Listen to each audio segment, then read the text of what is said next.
de m'avoir invité. Je ne vais pas à toutes les invitations, loin s'en faut. J'ai déjà du mal à assurer une présence sur toutes les manifestations salariales, mais c'est avec beaucoup de plaisir que je viens vous rejoindre, parce que, si vous voulez, ne serait-ce que par respect pour Georges Ferrero, je me devais d'être là, parce qu'il est le premier vice-président, mon premier vice-président à la communauté d'agglomération, et il fait preuve d'une telle disponibilité pendant toute l'année, et ce depuis 4 ans, que je me dois quand même aujourd'hui d'être ici à ses côtés pour le remercier de ce travail qu'il fait. Alors, ce n'est pas forcément un travail qui se voit, c'est comme vous, mesdames, à la maison, vous faites tellement plus de travail que nous les hommes, mais bon, il y a peu de monde qui s'en rend compte. Donc là, c'est un peu pareil.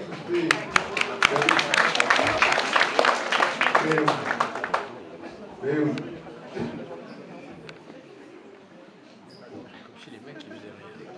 Ça pour la paix du ménage. Les messieurs qui pensent que c'est pas vrai, rappelez-vous qu'en partant, vous avez laissé vos pantoufles au milieu de la chose.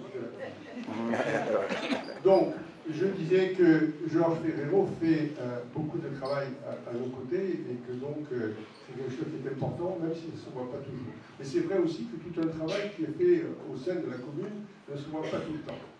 Alors, je vais vous dire, j'entends, parce que vous avez les grandes oreilles dont je suis doté, j'entends quelquefois des personnes qui râlent, qui ne sont pas contentes, qui manifestent, etc. Mais je vais vous dire, Georges Ferrero, à la différence du maire de Sanary, il n'a pas 30 ans de mandat. C'est son premier mandat. Et donc, le premier mandat, c'est le mandat le plus difficile. C'est le mandat le plus prenant. Parce que c'est le mandat où on découvre. C'est le mandat où on apprend. C'est le mandat des découvertes. Des découvertes pas toujours les plus heureuses. Il faut aussi apprendre à gérer des situations quelquefois inextricables. Et on doit dire que l'administration française, notamment celle de Paris, elle se charge de nous compliquer la vie au fil du temps. Parce que si vous voulez, il y a des directives françaises, maintenant il y a des directives européennes. La gendarmerie, si on était resté aux directives françaises, il y a belle lurette qu'elle serait finie. Mais entre-temps, on est passé aux directives européennes. Et donc, tout cela est très compliqué. Et Georges, avec son équipe, fait énormément de travail. Je peux vous assurer que pour gérer tous les dossiers qu'il vous a montrés, toutes les manifestations qu'il vous a montrées aujourd'hui, ça demande énormément de temps, de disponibilité, d'énergie, et donc de beaucoup de travail. Alors donc, vous avez cette chance d'avoir quelqu'un qui s'implique, qui n'a pas la grosse tête. Et quelquefois, quand on est élu au premier mandat, on a un peu tendance à... Et à croire qu'on a été élu. Non. Quand vous êtes élu au premier mandat, moi j'ai mis du temps à le comprendre, mais c'est Maurice Janetti qui me l'avait expliqué, parce qu'à la fin du premier mandat, j'avais été réélu de 138 voix. Et je dis à Maurice Janetti, je suis un peu déçu. Il me dit, mais non, t'as rien compris. Je dis, pourquoi j'ai rien compris? Il me dit, parce que quand tu as été élu la première fois, c'est pas pour toi, c'est parce qu'ils ont éliminé ton prédécesseur. Les prochains mandats, tu verras, ça se passera beaucoup mieux. Et effectivement, c'est comme ça que ça s'est passé. Et donc, ça nécessite aussi une certaine adaptation. Alors, quelquefois, le maire de la commune, il prend des décisions qui perturbent un certain nombre de personnes. Alors, pour que vous compreniez bien que c'est normal, je vais vous raconter une histoire vraie.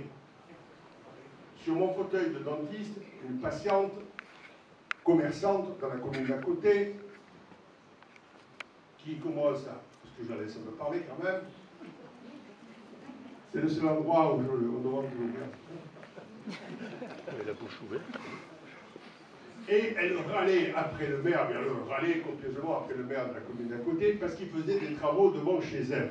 Alors j'essaye de lui expliquer que peut-être il ferait bien d'attendre, qu'il ne fait certainement pas ça pour l'embêter, et qu'au final, ça fonctionnera beaucoup mieux. Et non. Et je lui dis, écoutez, on va faire un test. Vous allez me dire quelle sera votre réaction quand vous allez arriver chez vous, devant la porte de votre maison, il y a votre mari qui vous attend. Et là, imaginez que votre mari, vous allez me dire qu'est-ce que vous faites, hein? Vous imaginez votre mari qui vous dit, chérie, j'ai changé les meubles de place. J'ai pas eu le temps de finir, elle m'a dit, je le tue. Eh bien, c'est comme ça. On change les habitudes, mais vous savez, je ne connais pas beaucoup de maires, je ne connais même pas du tout, qui changent les habitudes, qui ont des projets qui font des modifications pour embêter les citoyens. C'est parce que nous sommes à ce moment-là intimement convaincus que, eh bien, il faut le faire. Et puis surtout, si vous voulez, moi j'ai un privilège parce que j'ai un peu de mandat. J'en ai fait un comme premier adjoint au lieu, avant d'en faire 5 à Sanary. Je me suis rendu compte au fil du temps que ça allait beaucoup avant. Et une fois que c'était fait, même ceux qui avaient râlé revendiquaient la paternité des choses que vous avez faites.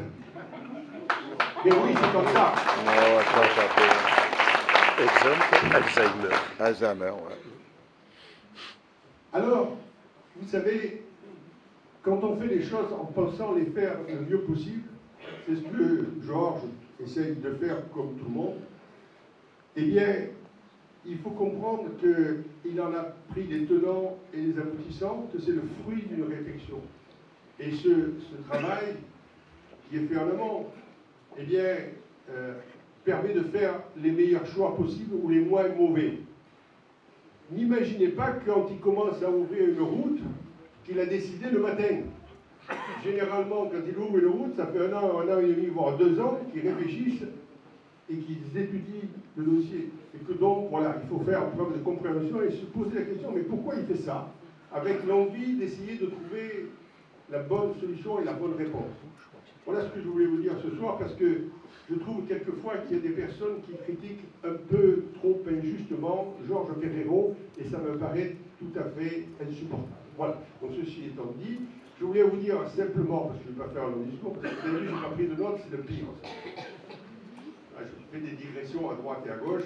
J'ai vu qu'André Sabat avait pris ses notes, elle a bien raison, on est plus concis. Mais je voulais simplement vous dire qu'il y a des choses que nous faisons ensemble avec Georges Ferrero et les autres maires des autres communes. C'est d'abord, je voudrais préciser une chose très claire, parce qu'il a parlé de l'eau et de l'assainissement, mais c'est vrai pour tous les projets de l'Interco. Chaque maire, dans sa commune, gère les dossiers de l'Interco qui concernent sa commune. Et l'eau et l'assainissement et le pluvial, puisque ça va aller avec maintenant, la loi a changé, l'eau, l'assainissement et le pluvial, et le budget eau, assainissement et pluvial du Bossé resteront identifiés.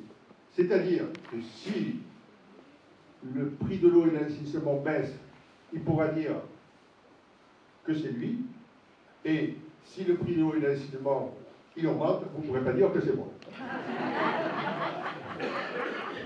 C'est bien illustré, tout le monde m'a compris. Bien. Alors, ce que je voulais vous dire, c'est qu'il y a des choses qui, pour moi, sont importantes. Un jour, enfin plusieurs fois d'ailleurs, j'ai entendu des élus dire « Ah, mais c'est pas la compétence de l'Interco que de s'occuper des enfants dans les écoles. » Je pense que la personne ne voit la vie que par le côté administratif. Si un élu dans ce pays ne considère pas que la jeunesse est de sa compétence, il vaut mieux qu'il rentre chez lui. Parce que c'est quand même là que nous forgeons l'avenir de notre pays, de notre région, de notre commune, et que donc il faut s'y investir. Et donc, avec Georges Ferrero, son équipe, mais je voudrais aussi remercier toutes les équipes pédagogiques. Toutes les équipes pédagogiques du Bossé, que ce soit de l'école maternelle, du collège ou de l'école élémentaire, pour leur investissement dans l'école du développement durable. L'école de la forêt, l'école des oiseaux, l'école de la mer, j'en passe, l'école du citoyen. C'est un travail que nous faisons, que nous finançons en totalité. On a signé une convention avec l'Éducation nationale, mais ils n'ont pas eu de sous. Alors je tiens à préciser que ce n'est pas ce gouvernement, ceux d'avant aussi, ils n'ont jamais eu de sous pour rien. Et je voudrais aussi les remercier de leur investissement dans tout ce que nous faisons dans le domaine du numérique. Parce que là aussi, ça a nécessité pour les enseignants qui se sont impliqués de repenser leur pédagogie. C'est vrai que l'informatique, les tableaux numériques, les tablettes, ce n'est pas simplement des outils pour jouer, ce sont des outils pour travailler. Eh bien, l'usage a nécessité de repenser la relation entre l'élève, le maître et le savoir. Et donc, pour les enseignants, ça a été effectivement un travail important. Et on a eu la chance, nous, de pouvoir payer une partie de la formation des maîtres. Et exceptionnellement,